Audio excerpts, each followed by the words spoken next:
Hello दोस्तों, नमस्कार। आज हम लोग पढ़ेंगे सौर मंडल। सौर मंडल क्या है? सूर्य तथा सूर्य के चारों ओर परिक्रमा करने वाले ग्रह, उपग्रह, उल्काएं, धूमकेतु, इन सभी के सम्मिलित रूप को सौर मंडल या सोलर सिस्टम कहते हैं। साथियों, सौर मंडल सौर परिवार का ही एक बड़ा भाग होता है, जिसमें सूर्य तथा 8 ग्रह सम्मिलित होते हैं। जो सूर्य है, सूर्य की उत्पत्ति से संबंधित बहुत सारे भूगोलवेताओं ने अपना अपना मत प्रस्तुत किया, जिसके तहत हम लोग देखते हैं, एक था ज्वारीय परिकल्पना, जो कि जीन्स एवं जैफ्रीज महोदय के द्वारा दिया गया। एक जो मत था वो था धूल परिकल्पना, जो कि ऑटो स्मिथ के द्वारा दिया गया। एक था ग्रहाणु परिकल्पना, जो कि चेम्बरलिन महोदय के द्वारा दिया गया। और एक था, आप लोग को नाम याद होगा, वो था निहारिका परिकल्पना। निहारिका परिकल्पना को लैप्लस महोदय ने प्रतिपादित किया था। ठीक है, तो इन सभी मतों के अनुसार सूर्य की उत्पत्ति के बारे में बताया गया है कि सौर मंडल में सूर्य की उत्पत्ति कैसे हुई। आज हम लोग पढ़ेंगे सौर मंडल के अंतर्गत ग्रहों अर्थात प्लेनेट के बारे में। साथियों, सूर्य जो है एक प्रकार का आग का गोला है, अतः इसे हम आग का गोला तो बोल सकते हैं, बट इसमें हाइड्रोजन और हीलियम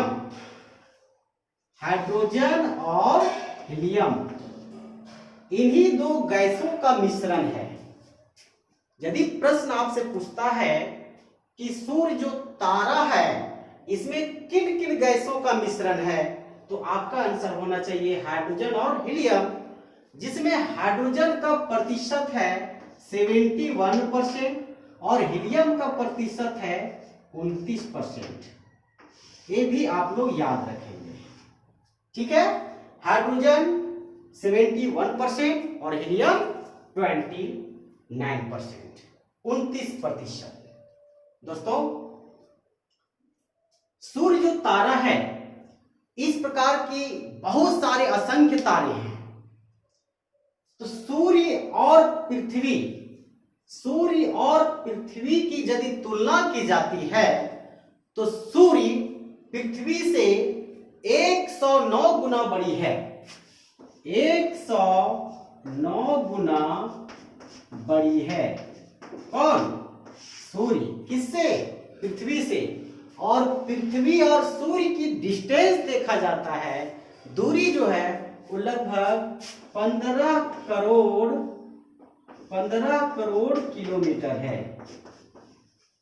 15 करोड़ किलोमीटर पृथ्वी से सूर्य की दूरी है। साथियों,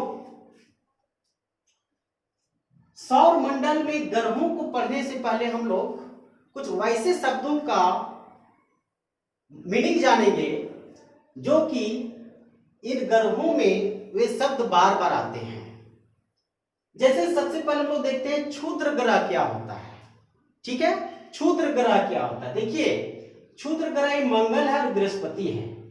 मंगल और बृहस्पति के बीच में असंख्य छोटे छोटे कण हैं, जो कि उपग्रह की भांति बिखरे हुए हैं। किसके किसके मध्य?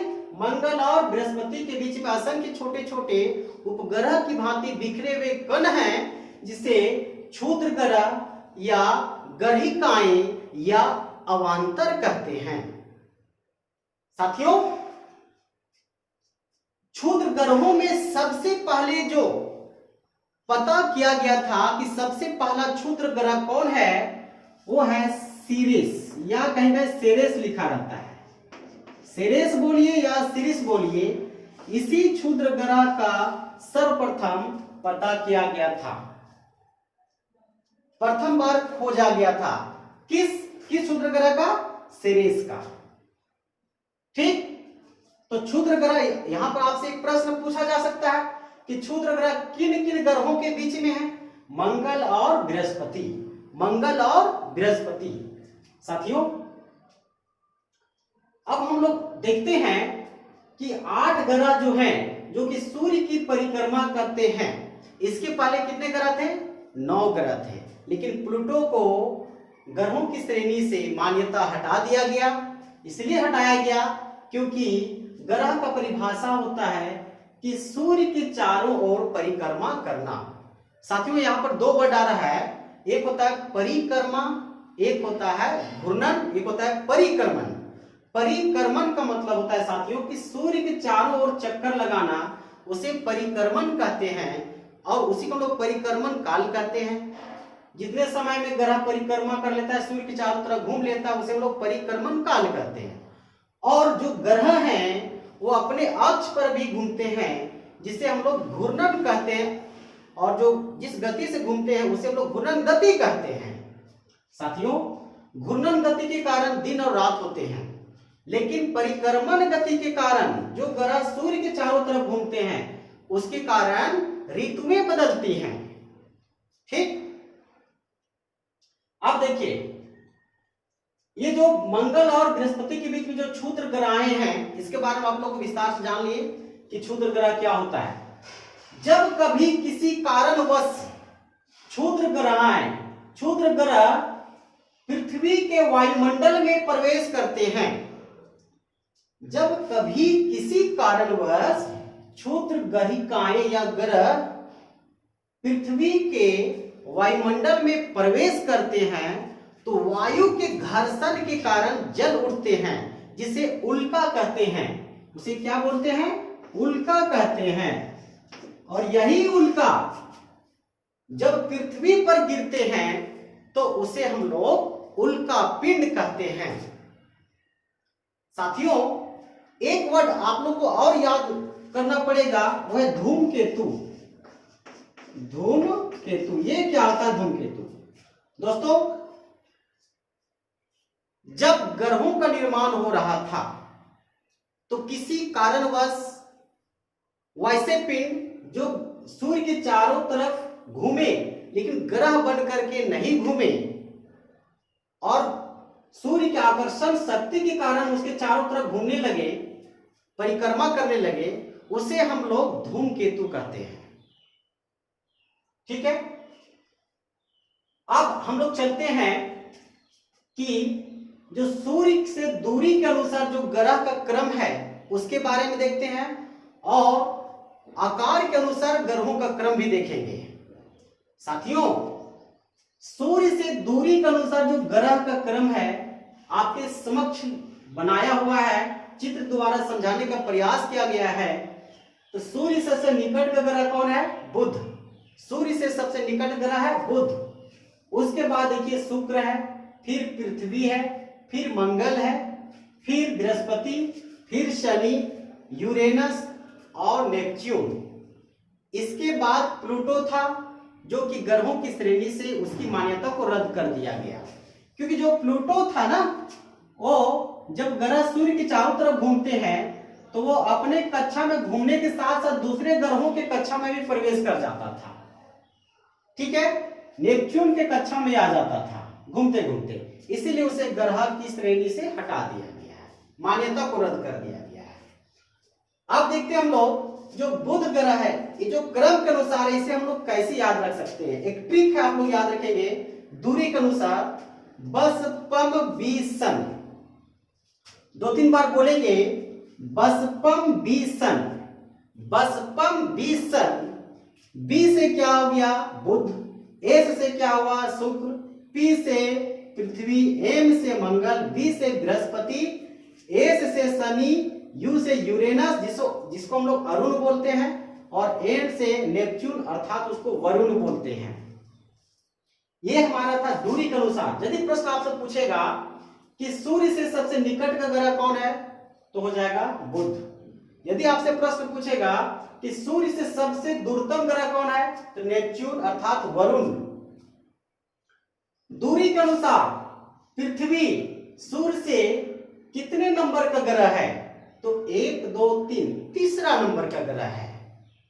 दूरी में देखा जाए तो सूर्य से पृथ्वी का जो क्रम है वो कौन सा क्रम है? तीसरा क्रम है, 1 2 3।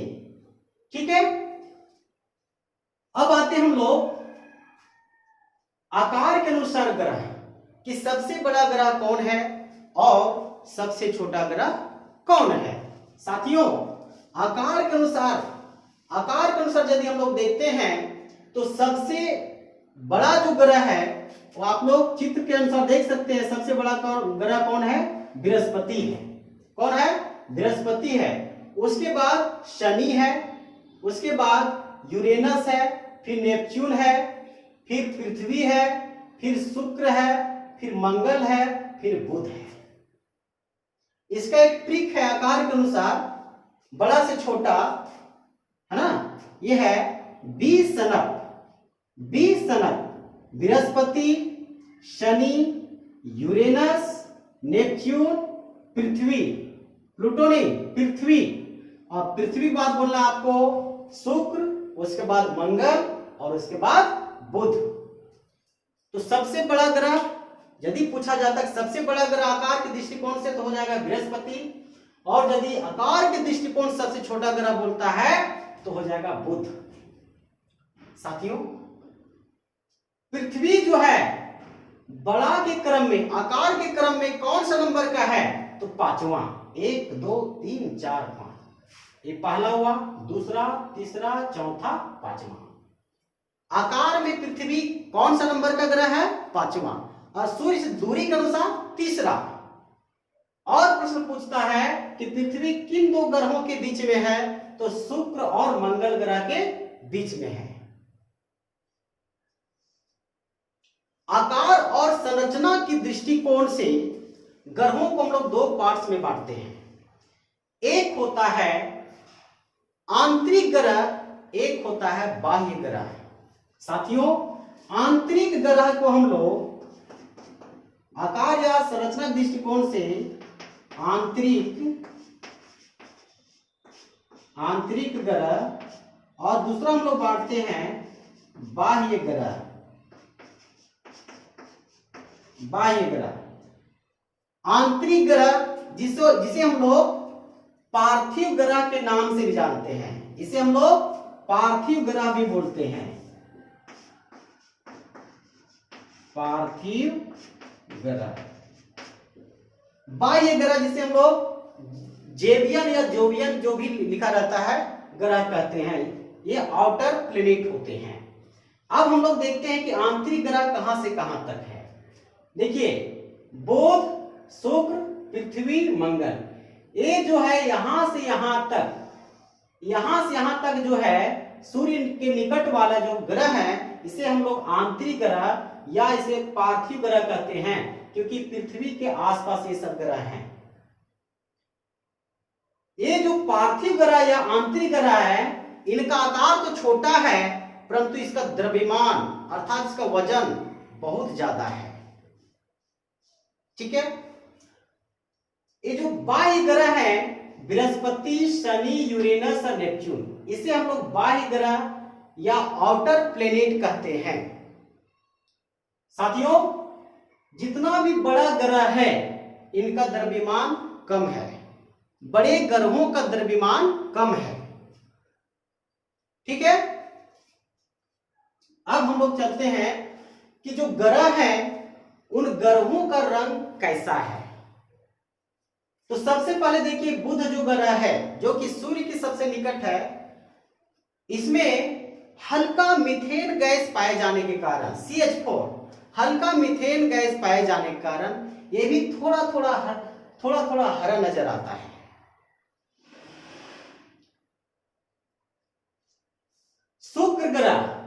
शुक्र ग्रह देखेंगे, इसे हम लोग चमकीला ग्रह कहते हैं, और शुक्र ग्रह को ही हम लोग सांझ का तारा या भोर का तारा के नाम से जानते हैं। प्रश्न यदि पूछा जाए कि सबसे चमकीला ग्रह कौन है, तो हो जाएगा शुक्र। सांझ का तारा किस ग्रह को कहते हैं? शुक्र। भोर का तारा किस ग्रह को कहते हैं? तो हो जाएगा शुक्र। साथियों, शुक्र एक ऐसा ग्रह है जहां पर कार्बन डाइऑक्साइड की मात्रा, CO2 की मात्रा, कार्बन डाइऑक्साइड की मात्रा जो है वो लगभग 97 से 98% है। 97% तक शुक्र ग्रह में कार्बन डाइऑक्साइड की मात्रा पाई जाती है।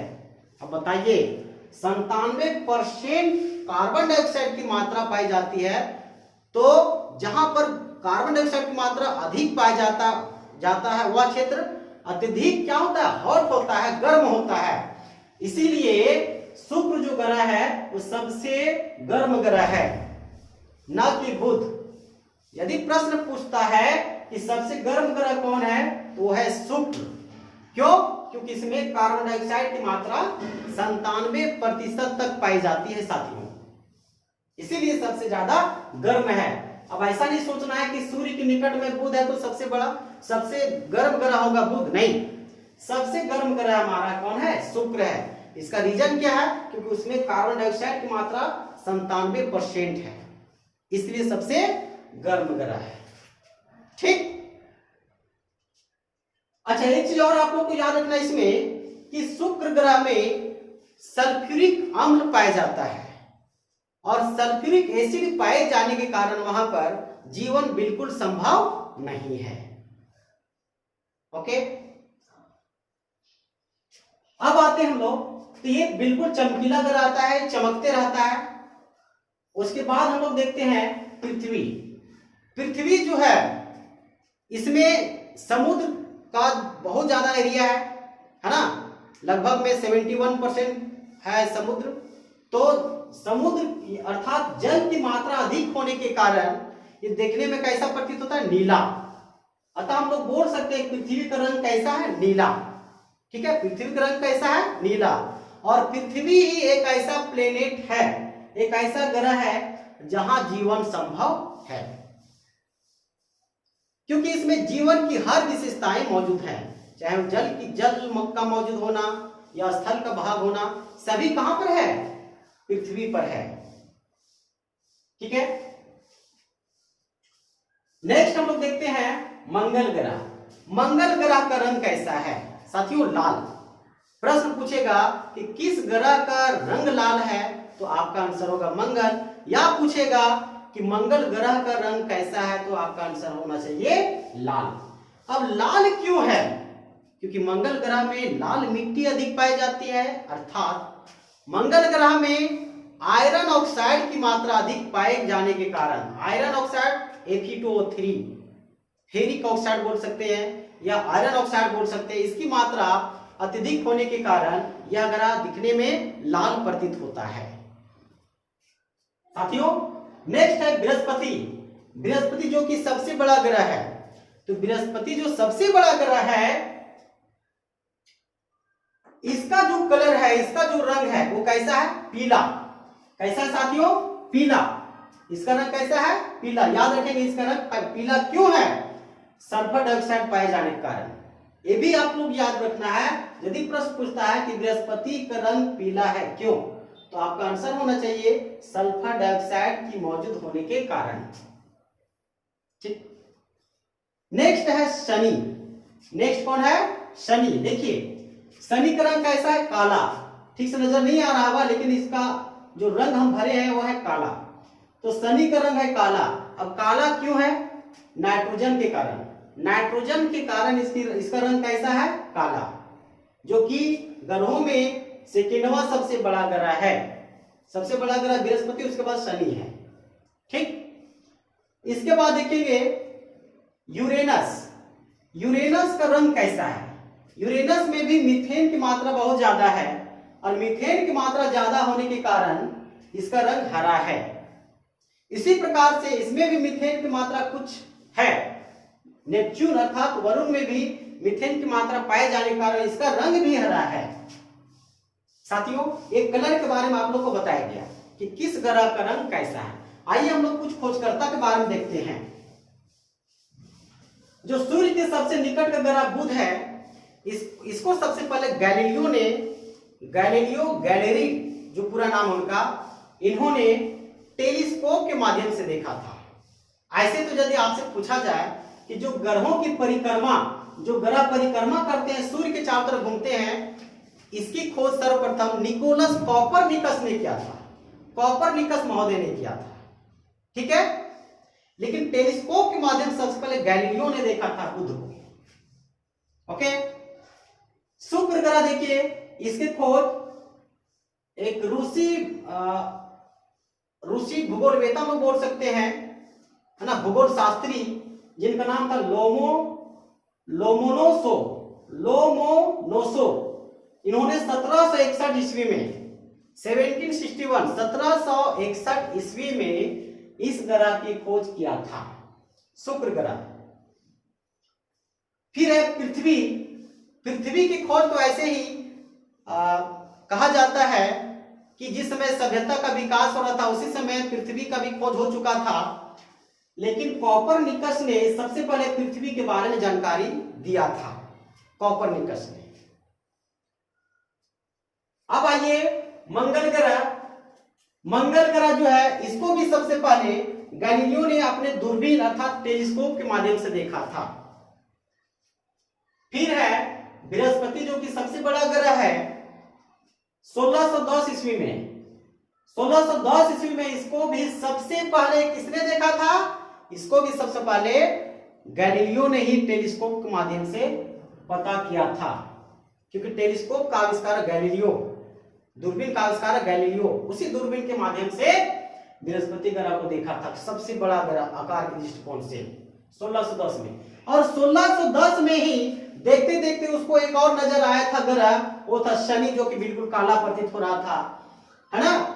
और जो 1610 में जो पता किया था उसका नाम शनि ग्रह रखा गया। तो शनि ग्रह की भी खोज कौन किया? गैलीलियो ने ही टेलीस्कोप के माध्यम से किया। नेक्स्ट है यूरेनस। यूरेनस की खोज, यूरेनस ग्रह की खोज विलियम हर्शेल ने 1781 ईस्वी में किया था। कौन किया था? विलियम हर्शेल ने किया था। साथियों, इसके बाद है नेपच्यून। नेपच्यून जो जिसको हम लोग वरुण हिंदी में बोलेंगे, इसकी खोजकर्ता वेरियर महोदय, जो कि अमेरिका के थे, इन्होंने 1846 ईस्वी में खोज किए थे। तो ये ग्रहों के खोजकर्ता के बारे में आप लोग को जानकारी दी। साथियों, बौने ग्रह क्या होते हैं? ग्रहों से जब उसका आकार छोटा होता है उसे हम लोग बौने ग्रह बोलते हैं, जो कि क्षुद्र ग्रह का एक रूप होता है। तो बौने ग्रह सीरीज, प्लूटो और एरिस, तीन ग्रहों को हम लोग बौने ग्रह बोलते हैं। प्लूटो को जो बाद में शामिल किया गया, और प्लूटो ग्रह जो बौना ग्रह है, इसकी खोज क्लाइड टॉम्बा ने किया था। किसने किया था? क्लाइड टॉम्बा ने 1930 ईस्वी में किया था। इसे भी आप लोग याद रखेंगे, क्लाइड टॉम्बा 1930 में प्लूटो ग्रह की खोज किया था। तो ये हम लोग अभी तक देख लिए खोजकर्ता के बारे में। तो आज का हमारा जो सौर मंडल के अंतर्गत जो प्लेनेट के बारे में देखे, जो पार्ट 1 वीडियो आप सभी के लिए प्रोवाइड करवा दिया जा रहा है, इसके बाद आप लोग को पार्ट 2 वीडियो प्रोवाइड करवाया जाएगा। तो यदि आपको यह वीडियो अच्छा लगा तो प्लीज आप हमारे चैनल को सब्सक्राइब कर लें और बेल आइकन को प्रेस करें। साथियों, कमेंट भी करना ना भूलें। बहुत बहुत धन्यवाद।